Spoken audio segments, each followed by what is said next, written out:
Hey guys, what's up? Welcome back here to another edition of Intuitive Angling. And man, I really appreciate you guys watching the video and making some time to spend with me today. Always grateful for that. And guys, today we're going to be talking about conservation departments and I want to send a message to them because overall, guys, I do not think our conservation departments are doing a very good job in managing our fisheries, specifically our bass fisheries around the country. And I've got some opinions and advice I'd like to pass on along them to that. So we're going to get into that in today's video. And guys, today is the last day of 2024. You know, whenever you watch this video, this is when I filmed it. And I just wanted to give everybody a big thank you over the past year that have all the guys that have been watching the videos, supporting the channel through all the links I put in the descriptions and commenting and subscribing and liking the channel. I just wanted to give everybody a really big thank you for helping the channel have a successful 2023 and look forward to another year putting videos out for you guys. Okay guys, I want to do this video here. There are a lot of different reasons. A lot of this, I wanted to do this video for two primary reasons. Number one is I have noticed the last 3 or 4 years, 5 years, not just myself noticing, but a lot of every one of my buddies. I don't know a single buddy that doesn't agree with me on this. And I've got a lot of friends that fish about the decline in our bass fishing across the country in all the lakes. I've seen it here in the Ozarks, guys, over and over again. And then we've seen this whole debate over whether or not forward-facing sonar is affecting our fisheries and how I feel the conservation departments are sort of dragging their feet on that. Now, here's the message that I want to send to them. Conservation guys, if you're listening to this, or if you guys are watching this video, please pass this video along to the conservation departments. I want to share with them what I have learned in bass fishing over 50 years. And also, guys, is for 15 years, I had my own 40-acre lake. I had a 75-acre piece of property. I had a 40-acre lake on it, and I managed that lake myself. I also had the conservation departments coming up there, and they, surveyed the lake, they shocked the lake, they gave me their recommendations. And throughout the course of those 15 years, I experimented with both, with my way of doing it and their recommendations. And what I saw in my own personal situation, the way that I managed my own lake, created a more healthy lake environment than the way that they suggested it. I did not agree with their findings, so I have that from a personal level. Now, I know every lake is different here, but basically, guys, I don't think anyone can deny the fact that our lakes are going downhill. And I think that's a direct result of some of the mistakes and some of the failures that the conservation departments are making. And I think it's also it's due to some of the denial of reality around the situation, and that they maybe are not as aware of the controlled and uncontrolled variables that determine the quality of fishery, other than just the specs that they go by and the way that they go by, surveying fisheries, whether it be shocking or creel studies or interviewing dudes at the boat ramp, the data that they use. So something's not working. If it was working, our fisheries would be getting better and better all the time, but they're getting worse and worse all the time. And here's one of the reasons why we don't notice the fishing being even more terrible than what it is because you can't. This is one fact, guys, that I think the conservation departments fail to notice when they do creel surveys and studies and that type of stuff and compile data, is the fact that we are so much better at catching fish right now. We have better, lures, we have better boats, we have better equipment, we're more educated than ever. There's a larger number of bass anglers out there that are highly educated. I mean, the amount of knowledge that fishermen have about their ability to catch fish now is at an all-time high. So when you try to equate catch rates and all that type of stuff now versus 30 years ago, that is inaccurate data, because back then we did not have the knowledge. We didn't have the knowledge on fish movement and behavior. We didn't have the knowledge on lures and lure technology. We didn't have the vast amount of diversity that we have now gaining information like YouTube. So in essence, what you have now is you've got these super anglers versus what they were 30 years ago that are basically coming in with the same catch rates. But if you take that amount of knowledge, if you take an angler from 1989, with the knowledge that they had in 1989 and the lures that they had and the boats and techniques and electronics, whatever, if you time traveled them to 2023, they wouldn't be catching crap. They would struggle big time. But the fact is the catch rates, you cannot equate catch rates from 25, 30 years ago with the catch rates now, because we're so much better at catching them. So even though we have fewer bass in our lake than ever before, we're better at catching those bass. There's nowhere for them to hide anymore. If they're out there, we're going to catch them, and that wasn't the case before. So from that standpoint, that is a definite determining factor with that. So here is what I want to pass along and what I suggest to the conservation departments out there. If you're serious about wanting to create a sustainable fishery and improve fishing over the next generations, because it requires some sacrifices to do this. And that's the thing about it. Most conservation departments do not, in my experience with them, they do, and I'm not saying that they're bad people. I'm saying I think they have good intentions, but I do think that I think they have tunnel vision to some extent. If they want to increase the sustainability and the quality of fishery, they've got to make some hard decisions, what they don't now, because right now, I see a lot of conservation departments that see fishing, I don't care if it's crappie, bass, walleye, whatever, as a resource for people to go out and catch and consume. They don't really look at in terms of catch and release. They look at catch and kill and how many you can keep every day. This is what needs to be done if you want to improve the fisheries big time. And who doesn't want to improve the fisheries? Number one, and this is in no particular order, this is like just across the board. Number one, there has to be a lot more emphasis put on stocking programs and habitat restoration. And I don't mean habitat restoration by getting together and having everybody donate their Christmas trees and dump them in the lake. That's not what I'm talking about. I'm talking about creating hard structure, pieces of habitat, concrete rock, stuff like that that stays forever. Places in this type of situation. Creating places and lakes that increase and provide more suitable spawning activity and spawning habitat for the bass and the fish, whatever it may be. In other words, we've got to step up our game in increasing habitat.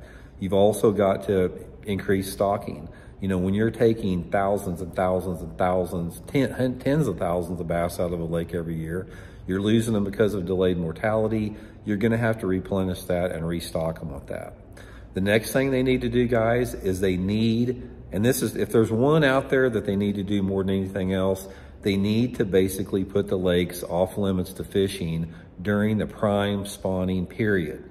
Now, I know that the fish spawn in different periods as far as throughout the course of the year, but every single conservation department knows when the predominant spawn is going to be. Now that can vary a week or two with weather patterns, but say for here in Missouri, for example, our bass spawn in April. It can be anywhere between the first to the last week of April, but the vast majority of spawning takes place in the month of April.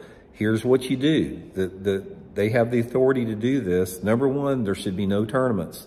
No tournaments should be allowed on any lake during that prime spawn month. If you're in Texas, maybe that's March. If it's in, Vermont, maybe it's May or June. If it's Missouri, it's April.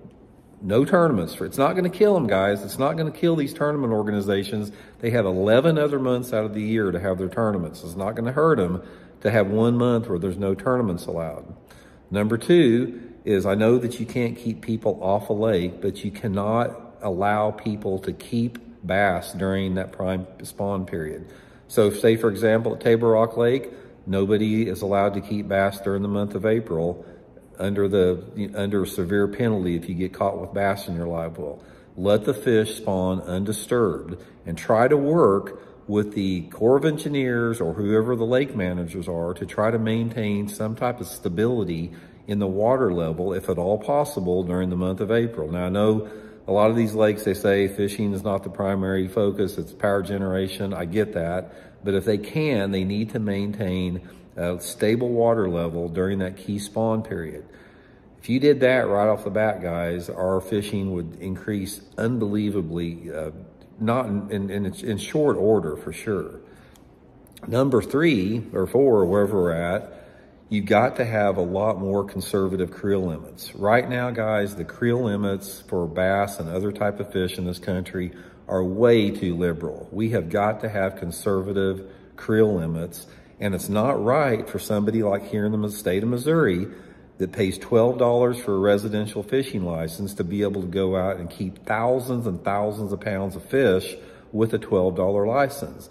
We need to have some type of a situation where it's sort of like you pay for your pounds. And I'm not talking about like going to the grocery store, but if you're one of those anglers out there, and they'd have to figure out how to institute this, if you're not a catch and release angler and you go out there and you catch, 10 or 5,000 crappie a year out of Stockton Lake, it should cost you more than $12 to keep thousands of crappie out of the lake, because you're consuming more of the resources than somebody else is practicing catch and release.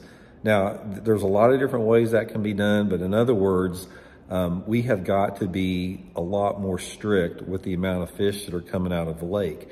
And people are going to say, well, Randy, you have to harvest fish out of the lake. They're going to get stunted. Bullshit, guys. That's not true. That's one of the things that I have found out about managing my own lake.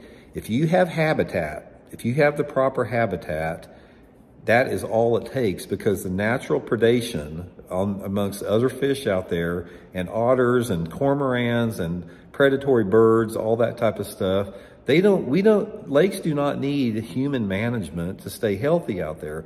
Why do you think you can go to a farm pond that's never had somebody fish it in 5 years and go out there and catch, hogs one cast after another? That's because lakes can manage themselves. I've seen it. I've saw it on my own lake, guys. The conservation department on my 40-acre lake, they wanted me to take out 200 bass per acre on my lake. And I looked at them like they had horns growing out of their heads. I wouldn't have any bass left. I didn't take it. I took maybe, 20 bass a year out of it, just if I wanted, if I caught a skinny one or something and would eat it. And I maintained my habitat, and I had the super healthy fishery for 15 years out with that out there. So we've got to be better in that type of a thing too. And the next one out there, guys, is it goes back to fishing pressure.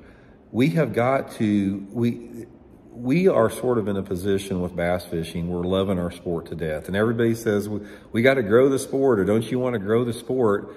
Guys, every time, once you reach a precipice, which we are at right now, we don't need any more people fishing the lakes that we have. Now, when I say that, I'm not trying to keep people that want to fish from fishing.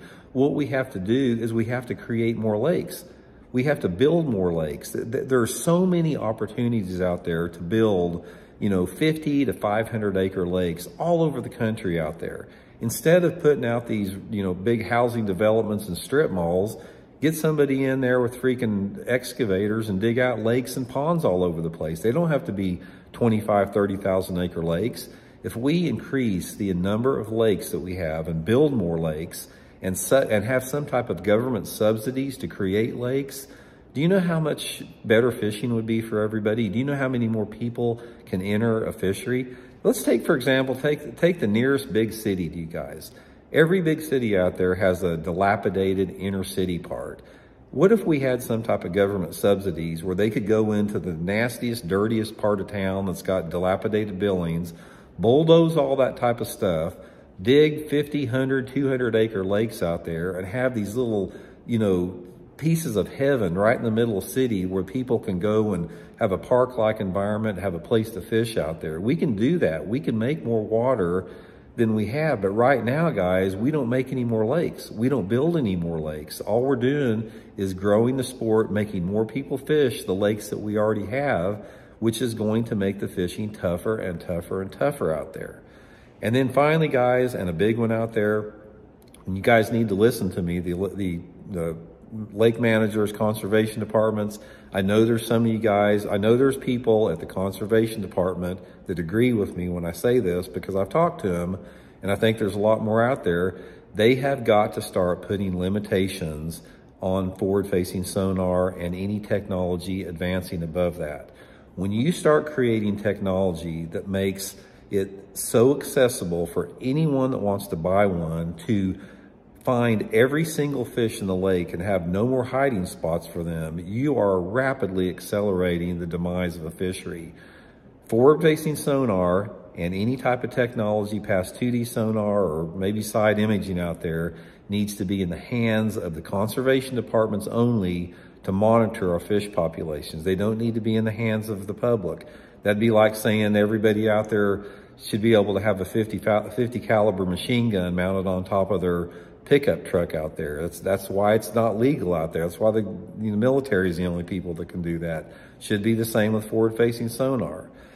So anyway, guys, if you want to improve your fishery, I can promise you, if every one of you conservation department dudes out there would take the advice that I just gave you, in 10 years from now, we'd have freaking fishing like you've never seen before. It would be freaking awesome out there. So that's just my 2 cents worth out there. That's 50 years of experience talking to you. That's 40 years of tournament fishing. That's talking to buddies. That's having my own lake.